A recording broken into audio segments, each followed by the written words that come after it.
In my last video, I showed you Newton's first law. In this video, I will be showing you Newton's second and third law.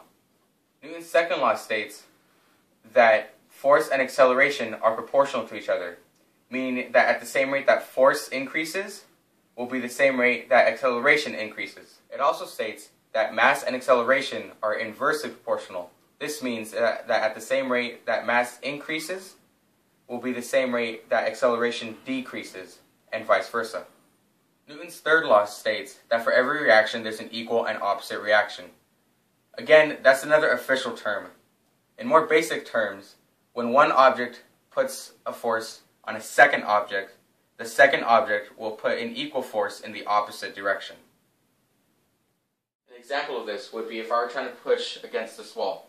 I cannot push against this wall because mass is inversely proportional to acceleration.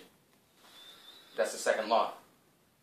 The third law is that when one object puts a force on a second object, the second object will put an equal force in the opposite direction. Right now, this wall is returning my force that I am putting on it.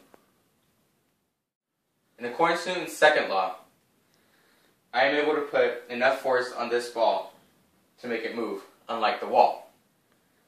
And although this ball is returning the same force that I am putting on it, it still moves because it has less mass than I do.